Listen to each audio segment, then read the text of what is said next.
Hey guys, Mo here, and it's time for another video. Now in this one, I'm going to be testing the new Indiana Jones The Great Circle, and we're running it with an RX 6700 XT paired with an i5 12400F. Let's have a look at the settings. We're running at 1440p. We're running the highest settings, except motion blur and chromatic aberration are off.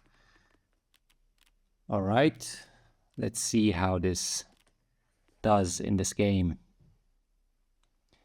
As you can see, we're running the native in-game overlay.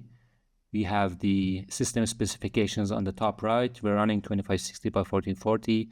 We have an i5 12400F paired with this card. We're running the latest AMD drivers, and you can see the rest of the specifications, 12 gigs of VRAM, and the CPU utilization is on the bottom right. Let's go. Death. What of the curse?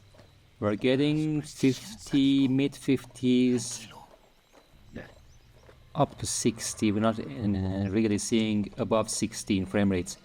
And you can see it popping, vegetation popping, which is quite surprising, this set of gaming in 2024. As sad as it is. We're actually dipping below 60, we're at the mid-50s, sometimes low 50s. It's a good looking game, but it could have, I think, run a lot better. It's an EdTech engine game, so as you can see, if you look at the CPU utilization, it's not really hitting the CPU that hard. And it is a good looking game, but there's popping. If you look carefully in this area, there's popping of vegetation and textures. This is not really, in this area, popping is not really greatly noticeable because it's the start of the game. But there are areas in the game that the popping really becomes noticeable. Let's try 1080.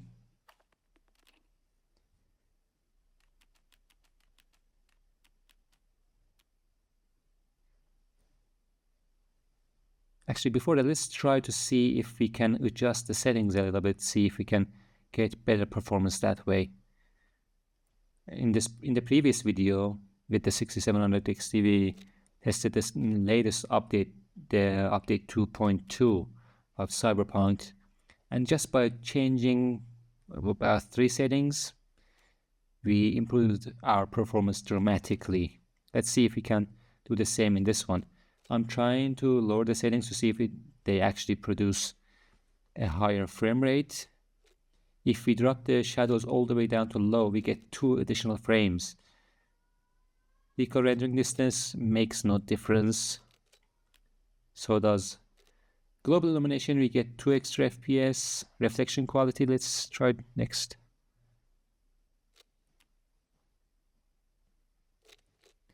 It's still no difference. Motion blur is off, so it doesn't affect the performance. Let's try water quality. There's no water around, so we may not see any difference.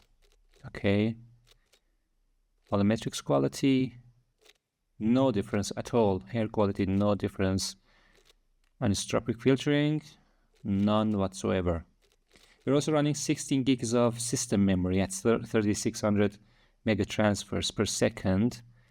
The game actually recommends 32 gigs, but I have run this game with 16 gigs and it's running just fine.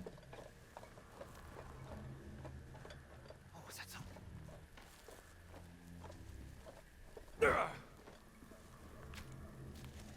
What do you guys think of this game? I think it's kind of boring, especially in this initial section. I've played a couple missions and it's kind of like watching an interactive movie. Not really action-packed. It is a good-looking game. The characters do look good. The area, the environment, the vegetation, it's all very well represented, but Burritos could be watching us. performance isn't looking great.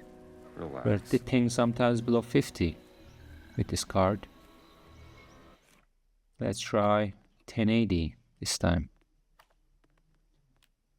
Changing the settings didn't improve performance, so maybe changing the resolution will. Alright. We got, I don't know, like 15, 10 FPS extra. Going down from 2560 by 1440 down to 1080. It performs a lot better, but we're losing in terms of fidelity.